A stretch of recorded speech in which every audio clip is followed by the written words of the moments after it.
Não tenhas sobre ti um só cuidado, qualquer que seja. Mensagem do Evangelho com Mário Persona. Eu enviei uma canção cristã que era de um disco, um LP que eu tinha no tempo que existia LP. Isso há 40 anos atrás, eu acho que eu tinha 35 anos, talvez, esse disco. Era uma canção composta por Josué Rodrigues de Oliveira e Jefferson Ferreira, dois compositores, cantores cristãos. E eu enviei pelo Facebook hoje para que alguns recebessem, eu acho que alguns aqui receberam, talvez, não sei se todos saberiam cantar, mas vocês me perseguem. Eu vou tentar cantar e quem quiser vem atrás, porque ela tem tudo a ver com aquilo que eu vou falar aqui. E é tão interessante esse tema, que hoje de manhã, quando eu peguei para ler um livro, eu acho que todo mundo aqui tem os seus livros de leitura rápida num determinado cômodo da casa, né? Então eu tinha esse livro aqui, que é Mananciais no Deserto, que pertenceu à minha mãe. E de repente eu fui abrir para ler e olha que cai um papelzinho com a letra da minha mãe, falando do tema que eu pretendia falar hoje aqui. Ela escreveu assim: não vos inquieteis com nada.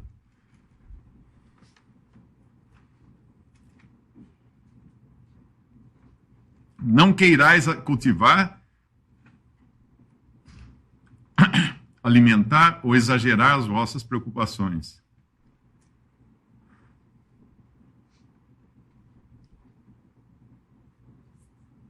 Enquanto nos apoiamos em nós mesmos, em nossas forças, permanecemos inquietos e medrosos. Mas,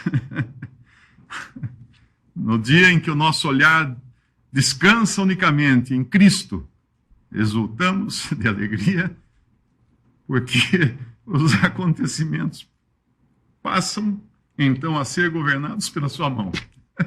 Desculpa, mas...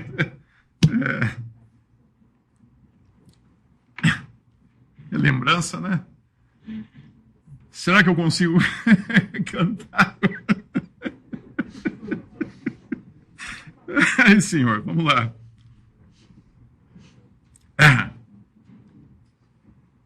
Alguém aqui sabe cantar essa canção que eu...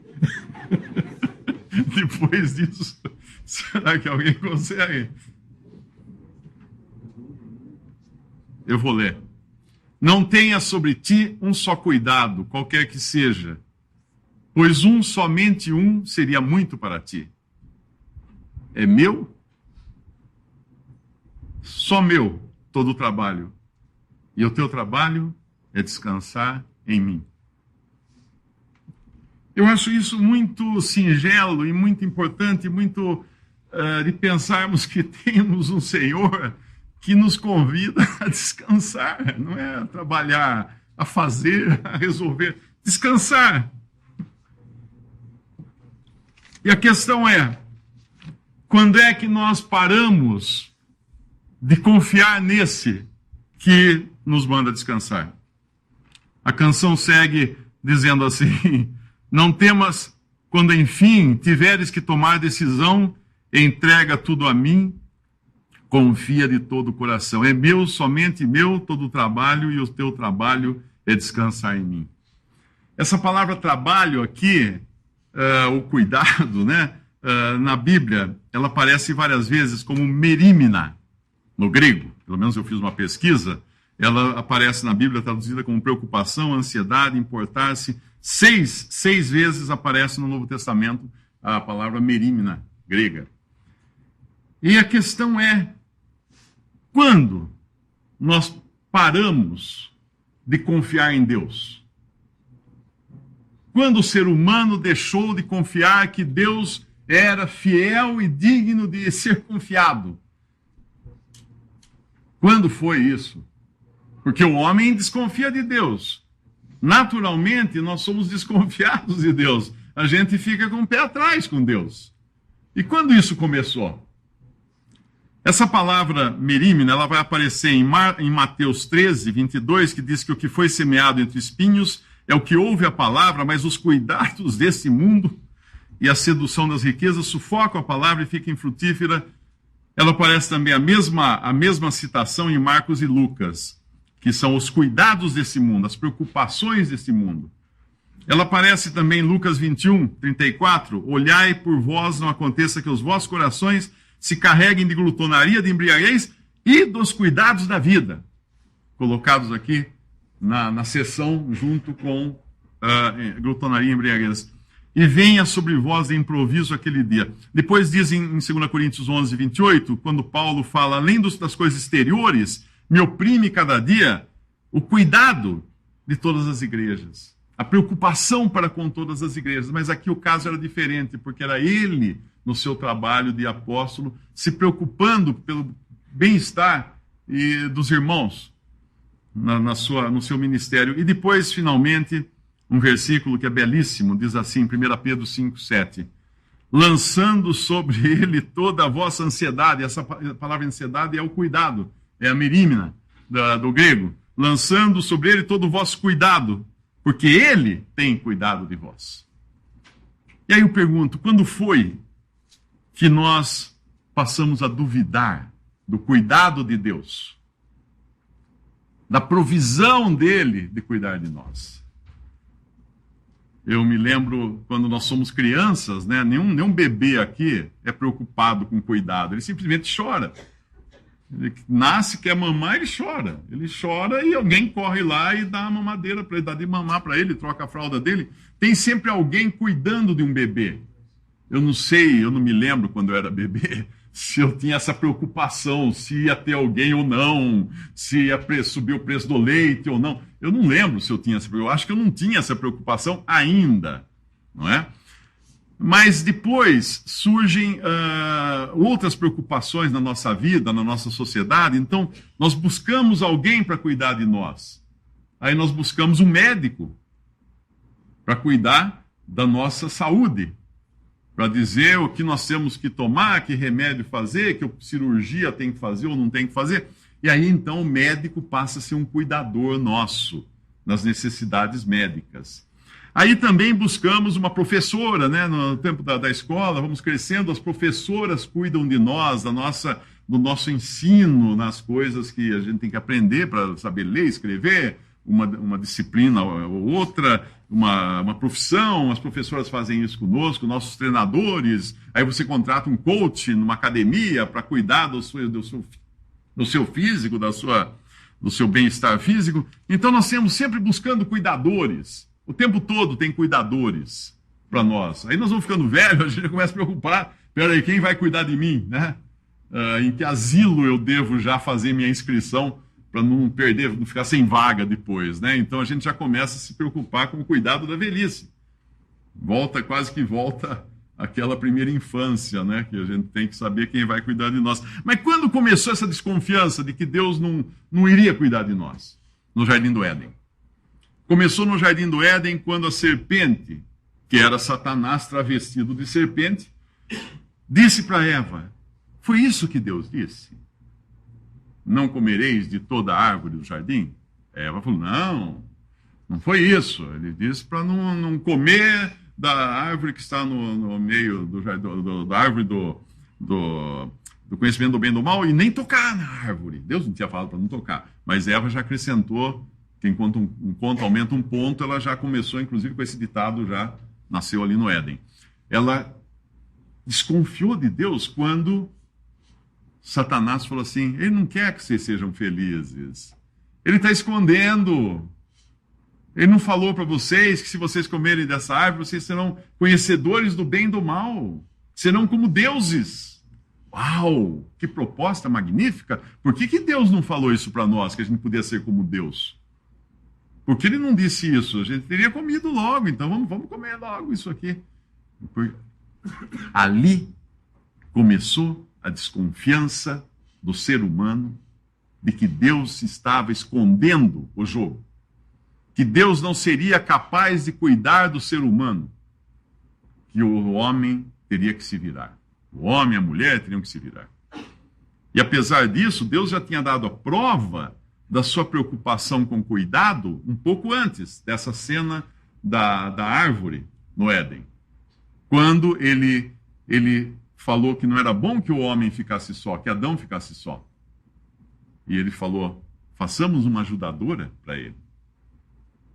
Uma auxiliadora, uma cuidadora para ele. E ao mesmo tempo que Deus deu uma auxiliadora, uma cuidadora para Adão, Adão deveria amar essa como a si mesmo, porque essa foi tirada de si mesmo, foi tirada da sua costela, ela era carne da sua carne, ossos dos seus ossos, ela era tirada de Adão. Então, era um cuidado mútuo ali, um ia cuidar do outro ali. Deus já tinha mostrado a preocupação que ele tem com o cuidar e com o cuidado. Mas aí Eva e depois Adão simplesmente desconfiaram de Deus e nós vemos o que aconteceu, o mundo como está hoje, com toda essa desconfiança de Deus. Existe na palavra de Deus um capítulo muito interessante, que é Lucas, o capítulo 10 de Lucas. Quando nós lemos evangelhos como o de Mateus ou de Marcos, existe uma ordem mais ou menos cronológica nos eventos. Uma coisa acontece, depois outra, é quase que histórica a ordem. Mas quando nós vamos para Lucas, não há uma ordem histórica cronológica tão acentuada. Lucas mostra uma ordem moral dos eventos. Então os eventos estão conectados por similaridade do assunto que eles estão falando. E tem um lugar aqui que tem dois eventos ligados, e muitas vezes nós lemos um ou lemos outro e não percebemos que tem uma argolinha, um elo de ligação entre eles, que os mantém juntos. E que o Senhor, o Espírito Santo, quando inspirou Lucas a contar essas duas histórias, ele estava dando uma dica para Lucas. Lucas, percebe aí que eu vou pôr essas duas coisas juntas, porque elas têm a ver uma com a outra. Isso é muito importante de você perceber, hein, Lucas? Isso é muito importante. Quais são esses dois eventos? A parábola chamada Parábola do Bom Samaritano e a história de Marta e Maria. Uma passagem que vai do capítulo 10, do versículo 25, até o versículo 42. Do 25 ao 37 é a história do Bom Samaritano e do versículo 38 é a história de Marta e Maria. Mas eu queria começar pela história de Marta e Maria, porque ela é muito significativa do modo como nós deixamos de confiar em Deus. Porque Marta não confiava que Deus podia ajudá-la, que o Senhor pudesse ajudá-la. E ela fala isso. Ela fala uma frase que todos nós falamos todos os dias. Podemos ler Lucas capítulo 11, versículo 38. E aconteceu que, indo eles de caminho, entrou numa aldeia e certa mulher por nome Marta o recebeu em sua casa. E tinha esta uma irmã chamada Maria, a qual, assentando-se também aos pés de Jesus, ouvia a sua palavra. Marta, porém, andava distraída em muitos serviços e, aproximando-se, disse: Senhor, não se te dá de que minha irmã me deixe servir só? Dize-lhe, pois, que me ajude. E respondendo Jesus, disse-lhe: Marta, Marta, estás ansiosa e afadigada com muitas coisas, mas uma só é necessária. E Maria escolheu a boa parte, a qual não lhe será tirada. Marta, Marta. O que Marta fala para o Senhor de toda a glória, para o Criador dos céus e da terra, para o mantenedor do universo? Que se ele tirar a mão, as coisas todas desintegram, desaparecem, viram uma massa disforme. Porque é ele quem sustenta o universo, todas as coisas, com a palavra do seu poder. Será que ele não é cuidadoso com Marta? Marta fala para ele: Senhor, não te importas de que eu sirva sozinha, de que eu fique a servir sozinha? Senhor, o senhor não está nem aí comigo? Eu aqui com esse problema e o senhor não está vendo isso? O senhor não tem cuidado de mim? Você já perguntou isso para o Senhor? Senhor, por que está acontecendo isso comigo? Por que o Senhor permitiu isso, Senhor? Por que o Senhor não resolveu esse problema meu? Você já perguntou isso? Percebe como isso está dentro da nossa tecelagem humana? Desconfiar de Deus, desconfiar do Senhor, de que Ele cuida de nós. Isso faz parte do DNA do ser humano, desde lá do Jardim do Éden. Senhor, não te cuidas. E outra coisa, ela fala, não percebe, não te cuidas de eu servir sozinha. Sozinha. Duas coisas que são características do ser humano. Primeiro, a desconfiança ou o sentimento de ter sido abandonado por Deus, de ter sido desprezado, de não estar sendo cuidado. E outro, solidão. A sensação e o sentimento de que eu estou sozinho. Não te das conta de que eu esteja servindo sozinha? Essas duas coisas acontecem. Mas, continuando na realidade, o Senhor responde para ela, te inquietas, andas inquieta e te preocupas com muitas coisas. Maria, pois, escolheu a boa parte. E esta não lhe será tirada. Mas que boa parte Maria escolheu?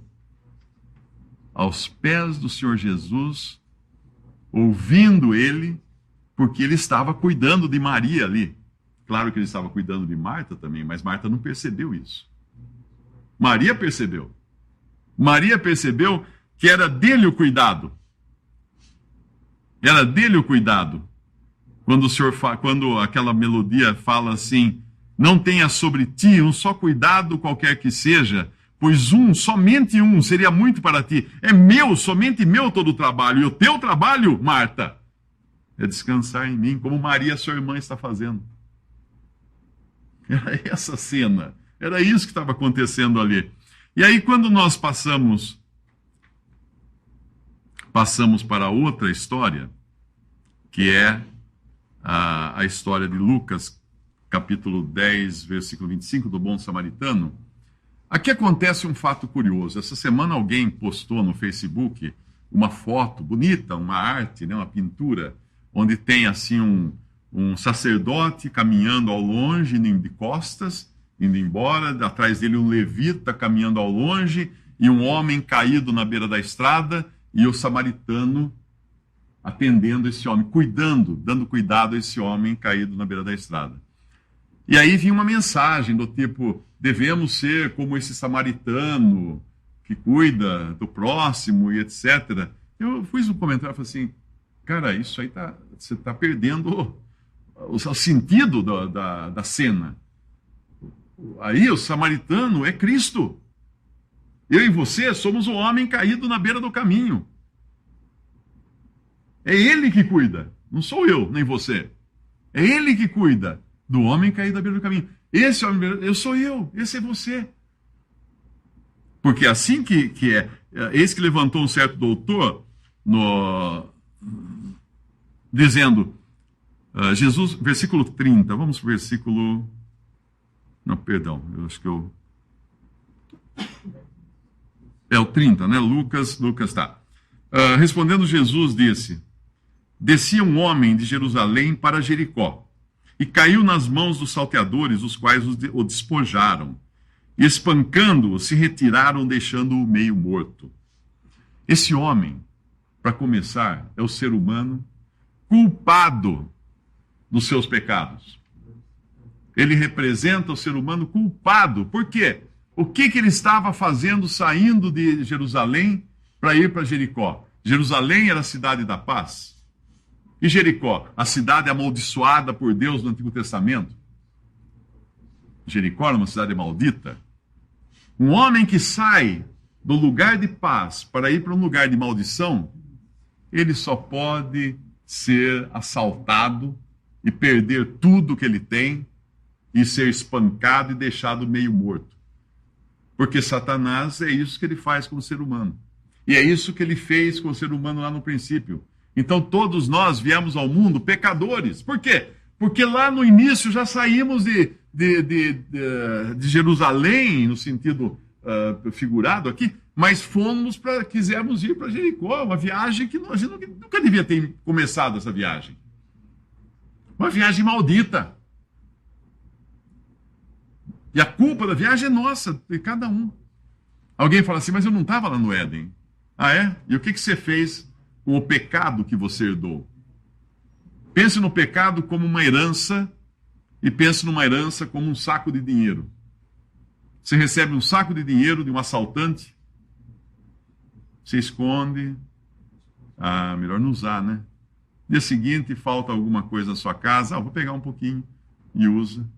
Claro que você é igualmente culpado. Então, essa posição do ser humano. Largou, virou as costas para o lugar de paz e indo na direção da perdição, indo na direção do juízo, da maldição de Jericó. Casualmente, versículo 31, descia um sacerdote por aquele mesmo caminho e, vendo-o, passou de largo. O sacerdote era a religião personificada. Aqui não fala nada desse homem caído à beira do caminho pedindo para o sacerdote ajudá-lo. Eu acho que ele não estava pedindo para ninguém ajudá-lo. Ele estava semi-morto. Isso significa uma pessoa sem sentidos, incapaz de pedir alguma coisa, de pedir socorro. Uma pessoa que não tem capacidade de falar assim, me ajude, por favor, estou caído aqui. Não, ele passa o sacerdote e vê aquele homem caído, todo arrebentado, todo ensanguentado, passa direto. Quantos hoje estão esperando uma ajuda da religião?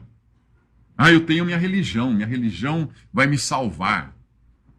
Essa semana uma pessoa me escreveu falando que ela abandonou uma determinada religião dita evangélica e ela escreveu que a família toda caiu em cima dela agora. Porque falaram, como é que você deixou a nossa congregação se é lá que está a salvação?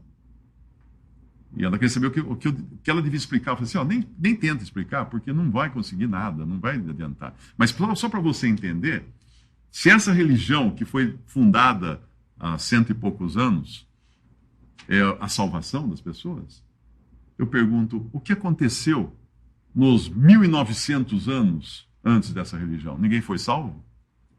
Porque ela não existia.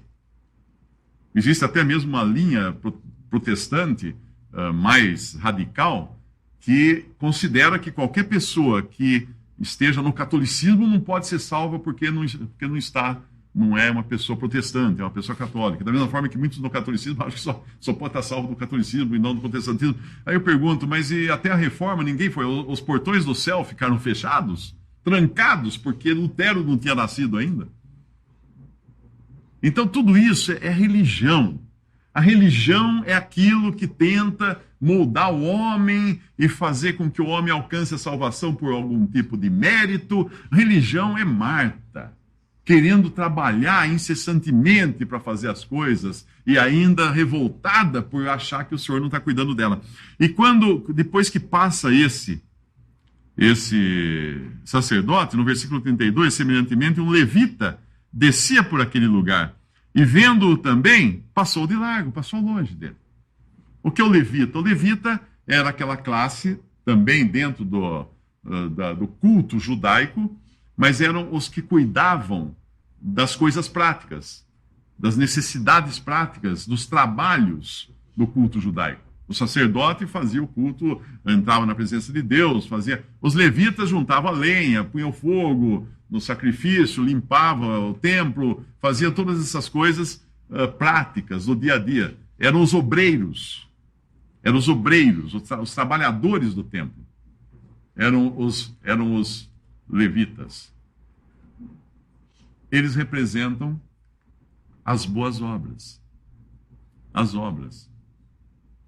É isso que eles representam. Então, se você, caído na beira do caminho, incapaz de pedir socorro, esperar pelo sacerdote da religião, ele vai passar ao largo, você não vai te ajudar. Esperar pelas boas obras religiosas, não vai te ajudar, vai passar ao largo. Sobra quem? Certo samaritano que seguia o seu caminho, um samaritano. Quem era um samaritano? Aos olhos do judeu, e o Senhor Jesus está contando essa história para um judeu, aos olhos do judeu, o samaritano era um pária da sociedade judaica. porque ele era um estrangeiro que foi judaizado, foi introduzido na religião judaica, mas os judeus não os consideravam. Tanto é que ele era rejeitado. Tem uma passagem na Bíblia que os judeus consideram que Jesus era como um samaritano. Porque ele era um pária aos olhos do judaísmo, dos judeus, dos nobres, fariseus e todos aqueles escribas. E ele estava fora do contexto. Então esse samaritano é o rejeitado. Eu pergunto, quem é o rejeitado nesse mundo até hoje?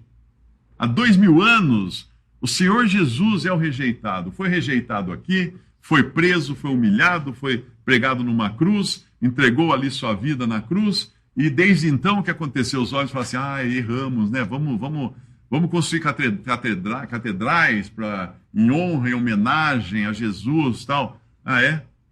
Eu pergunto, realmente querem esse mesmo Jesus que humilharam tanto aqui?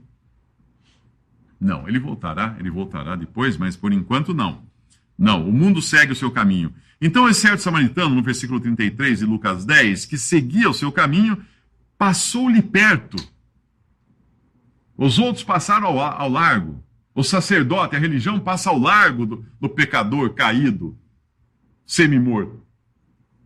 As boas obras religiosas, as ofertas, passam ao largo, passa longe. Mas esse samaritano passou-lhe perto. Perto. Não está longe. Da mesma maneira, o Senhor Jesus não está longe de você, qualquer que seja o problema que você esteja passando. Ele não está longe de você. O braço dele não está encurtado que não possa salvar. Ele quer salvar, ele quer cuidar, ele quer tomar conta de você.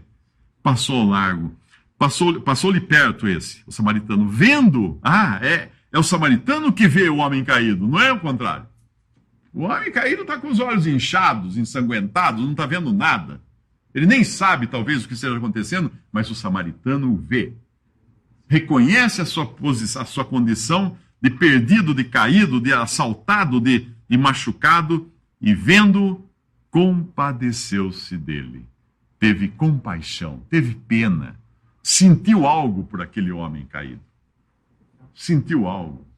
Só esse mesmo samaritano, que hoje nós sabemos que é Jesus, pode sentir comiseração, compaixão por um pecador perdido, desde que ele se reconheça perdido, desde que ele se reconheça caído à beira do caminho, desde que ele se reconheça despojado de todos os seus bens, desde que ele reconheça que ele pegou o caminho errado para sair da cidade da paz para ir para a cidade da maldição. Versículo 34, depois de compadecer-se dele, aproximando-se, pensou-lhe os ferimentos, aplicando-lhes óleo e vinho, e colocando-o sobre o seu próprio animal, levou-o para uma hospedaria e cuidou dele na hospedaria.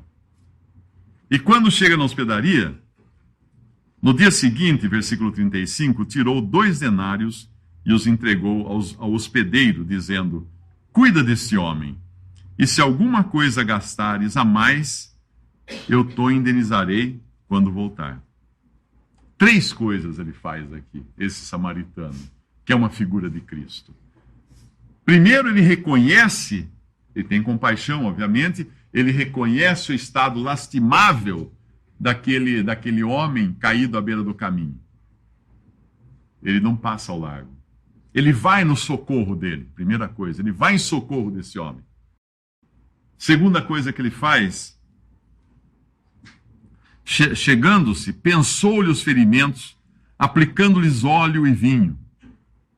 Ele trata de forma emergencial daquilo que estava acontecendo.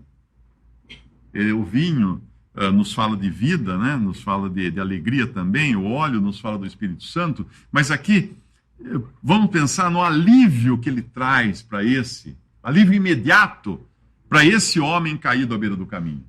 E a terceira coisa que ele faz, ele coloca em cima da sua hospedaria, da sua montaria, né? Do seu próprio animal, e leva-o a uma hospedaria para cuidar dele. E lá manda também o hospedeiro cuidar dele.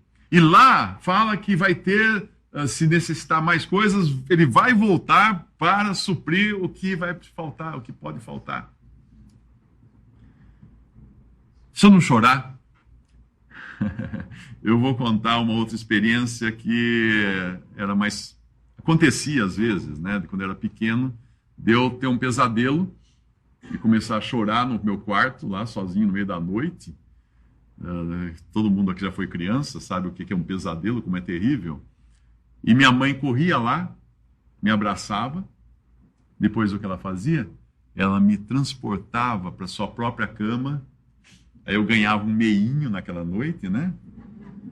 Me colocava no meinho e ali me confortava e me consolava. Ela fazia essas 3 coisas. Né? Tenho testemunho aqui. É isso basicamente que faz o samaritano. Ele corre lá em busca do perdido. Esse samaritano que é Cristo resolve de forma emergencial o seu terror, o seu pesadelo, o transporta. E aqui, para transportar, ele precisou ir a pé agora, porque agora a montaria dele estava ocupada pelo homem ferido.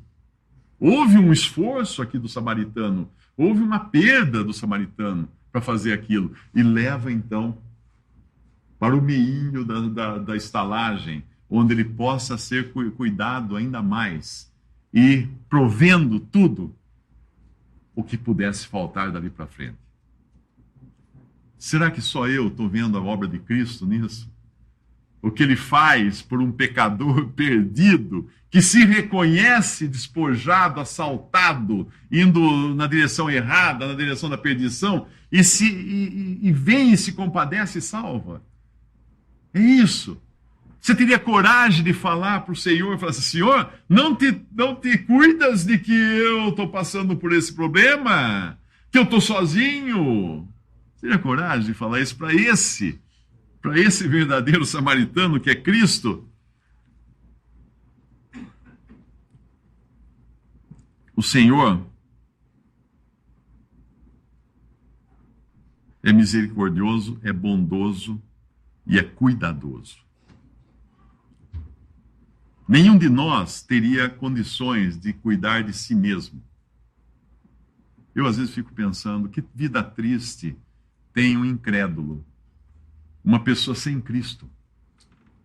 A quem ele recorre na hora do seu desespero, na hora do seu pesadelo? A quem ele espera que vá correr na sua cama para abraçá-lo naquela hora, para acalmá-lo do seu pesadelo, do seu terror? Quem? É Buda. Os espíritos elevados.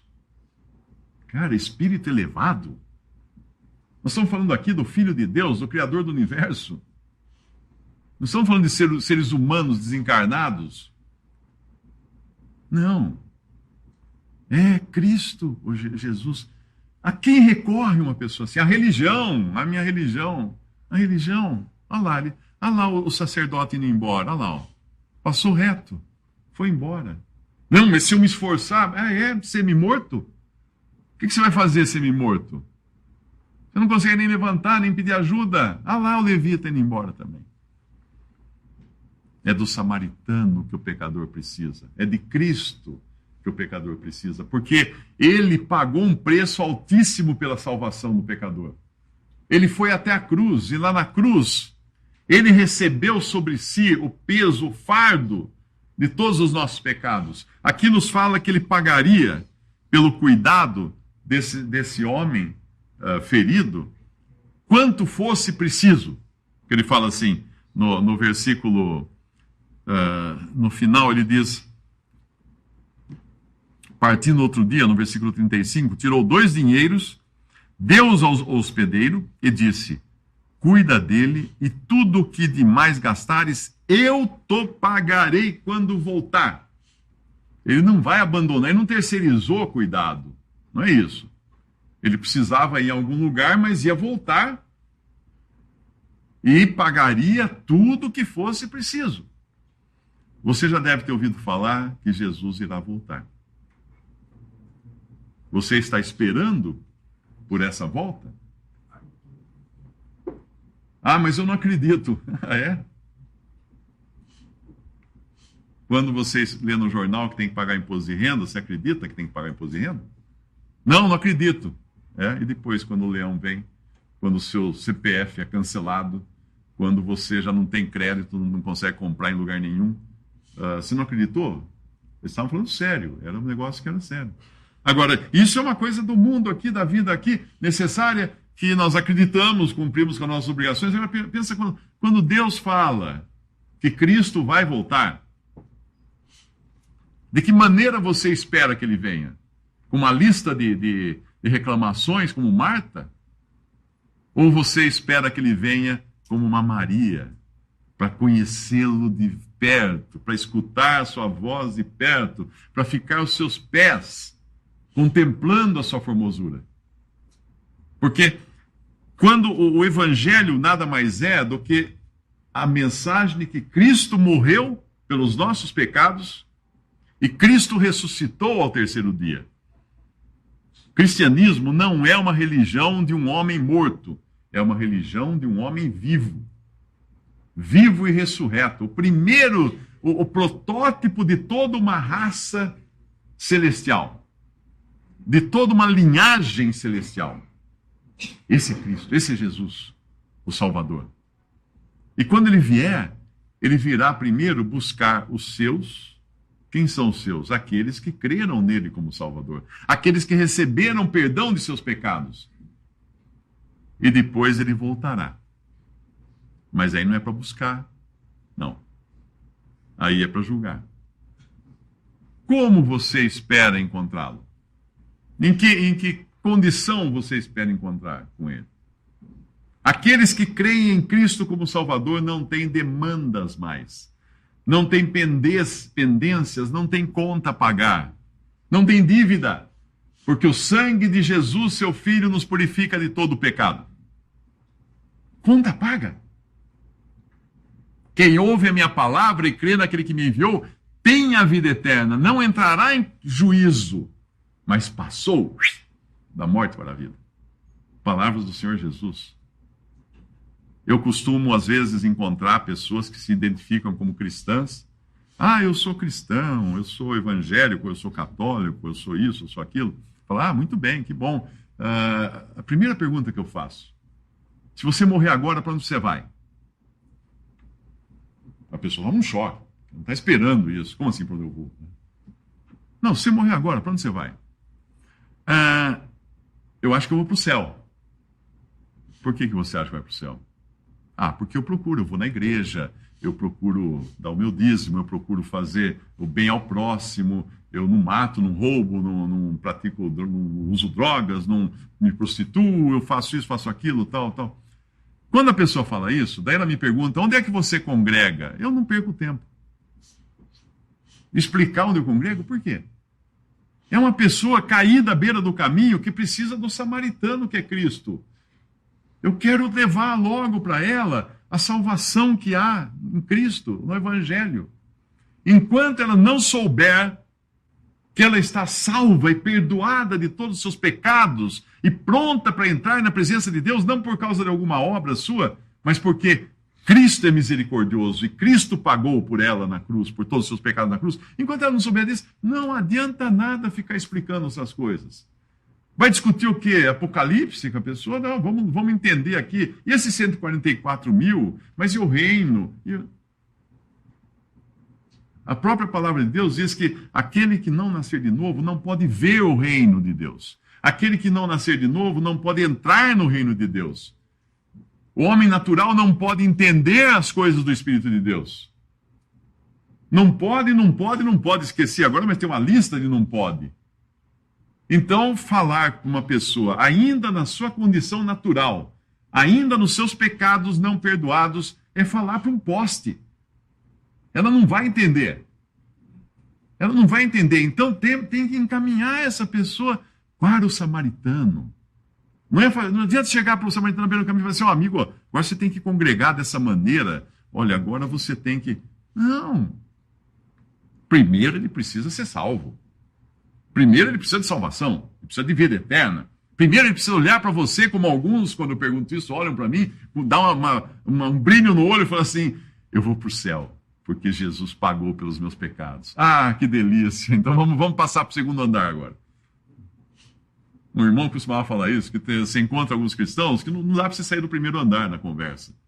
Antes que ele tenha a certeza da salvação. Agora vamos passar para o segundo andar. Vamos falar de coisas mais excelentes, e aí subindo mais, sempre apontando para Cristo como tema principal. Mas veja só que, quando eu falei que Marta não conhecia o cuidado do Senhor, mas Maria conhecia, tanto é que descansava nos seus pés,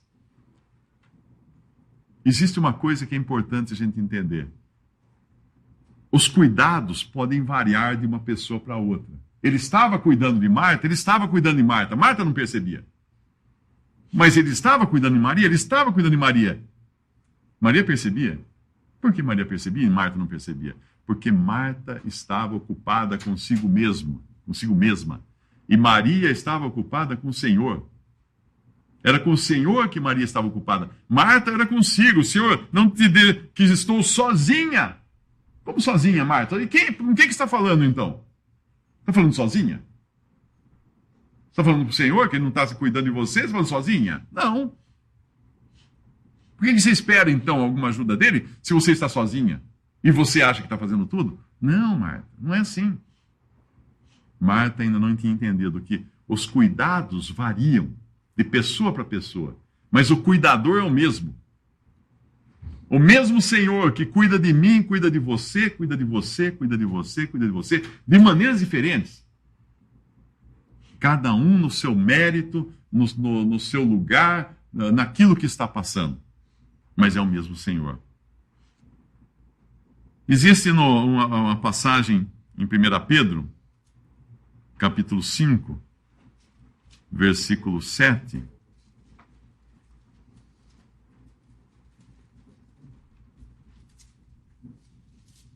Perdão.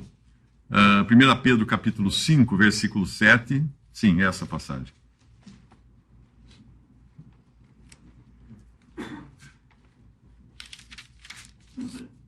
Eu acho que eu tinha lido essa passagem no começo, não é?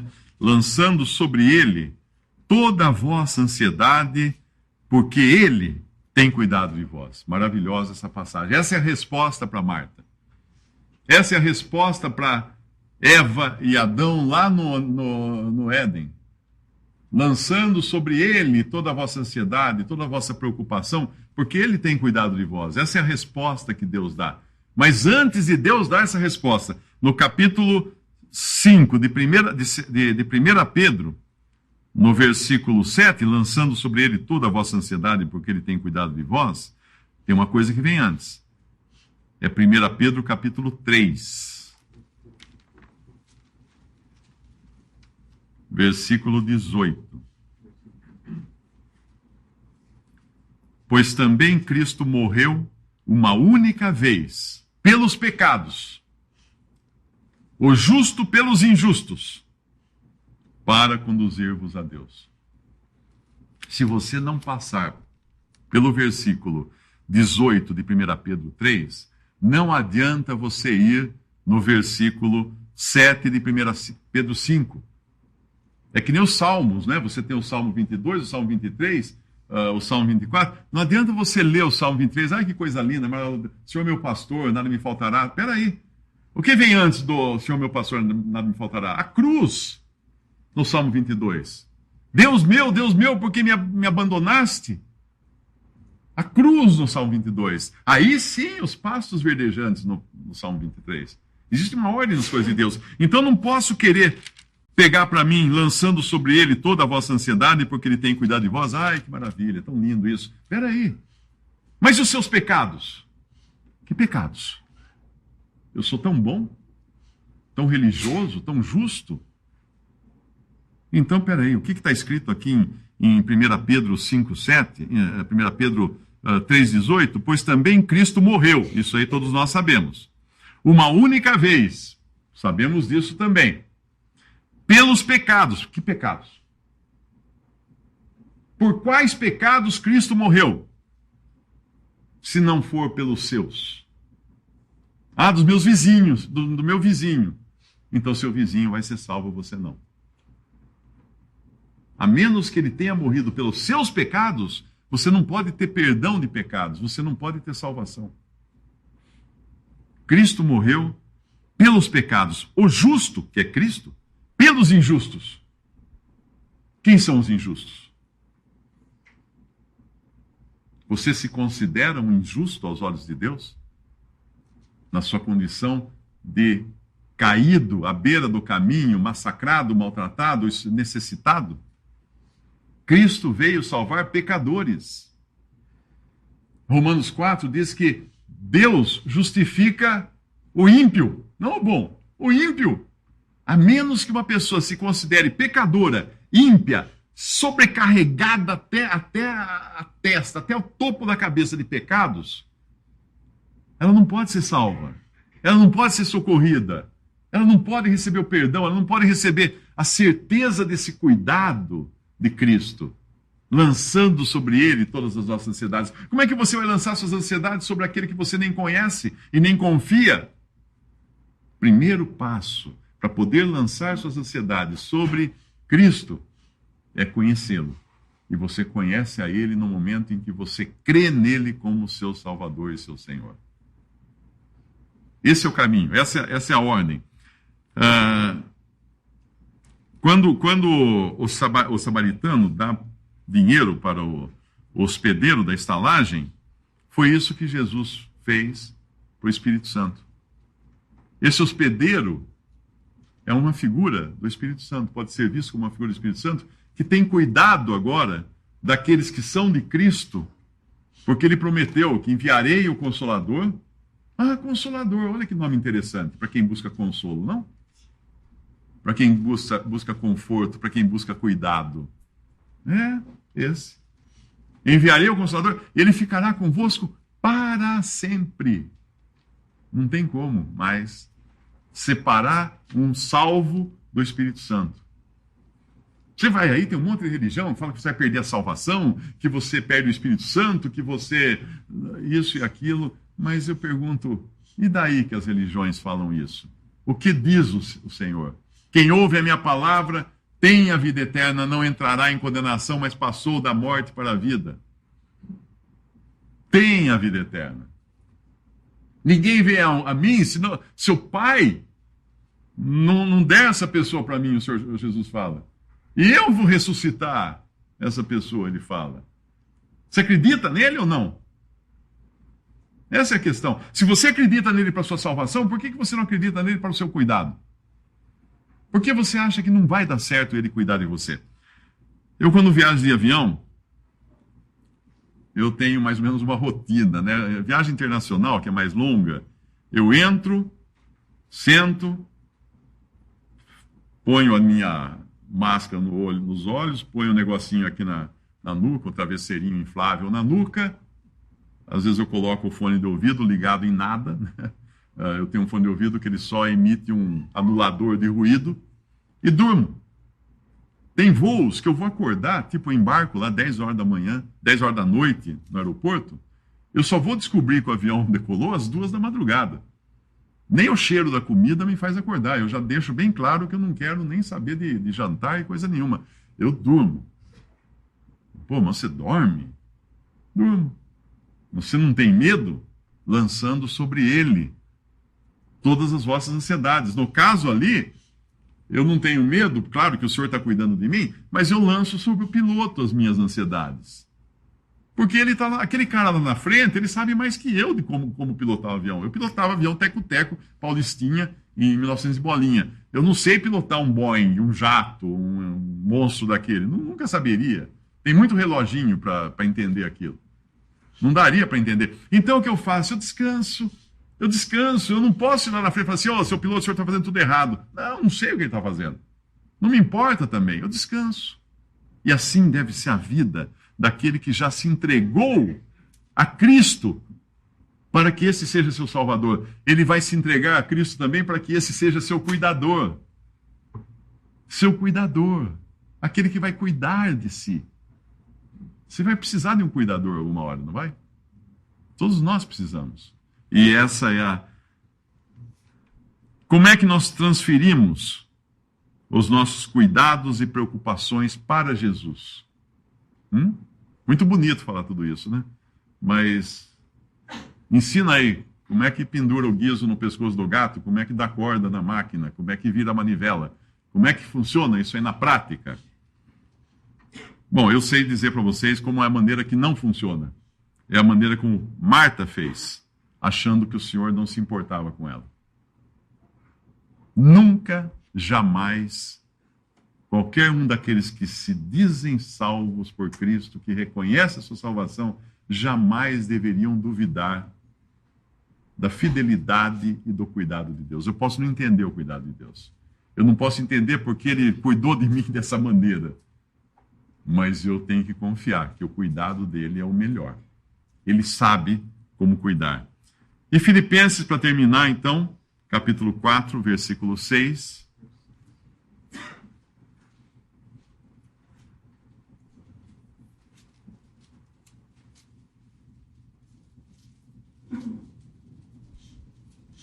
Não estejais inquietos por coisa alguma. Antes as vossas petições sejam em tudo conhecidas diante de Deus pela oração e súplica com ação de graças. E a paz de Deus, que excede todo entendimento, guardará os vossos corações e os vossos sentimentos em Cristo Jesus. Essa paz de Deus excede até o meu entendimento. Eu não entendo, porque a paz de Deus excede o meu entendimento. Todo entendimento, inclusive o meu. Então não adianta eu querer entender o cuidado que Deus tem por mim. Não estejais inquietos ou ansiosos ou cuidados, né, com cuidados próprios, por coisa alguma. Antes as vossas petições sejam em tudo conhecidas diante de Deus. Como é que eu faço para Deus cuidar de mim? Eu peço. Eu peço para Deus cuidar de mim. E aí eu deito na poltrona, tapo os olhos, ponho o fone de ouvido e durmo. Não é assim que tem que fazer quando o piloto está cuidando de tudo? É assim que tem que fazer. É assim que tem que ser os nossos cuidados. E para a gente terminar, vamos ver se eu consigo cantar esse que eu prometi que a gente ia cantar, essa pequena canção. Acho que agora eu já consigo. Né? Não tenha sobre ti um só cuidado, qualquer que seja, pois somente um seria muito para ti. É somente meu todo o trabalho, e o teu trabalho é descansar em mim. É somente meu todo o trabalho, e o teu trabalho é descansar em mim. Não temas quando, enfim, tiveres que tomar decisão. Entrega tudo a mim, confia de todo o coração. É somente meu todo o trabalho, e o teu trabalho é descansar em mim. É somente meu todo o trabalho, e o teu trabalho é descansar em mim. Vamos dar graças a Deus pela sua palavra.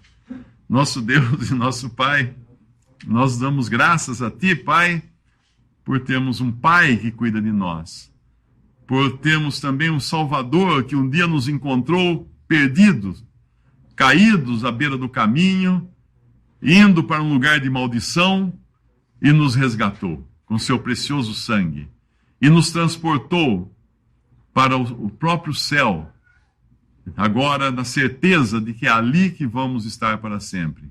Esse mesmo Salvador que enviou o seu Espírito Santo para cuidar de nós nesse tempo em que estamos aqui na terra, até que Cristo venha nos buscar.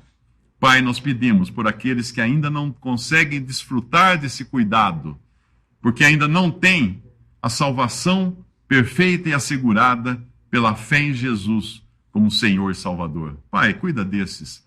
toca seus corações, pensa as suas feridas, derrama óleo e vinho sobre os seus cortes, as suas machucaduras.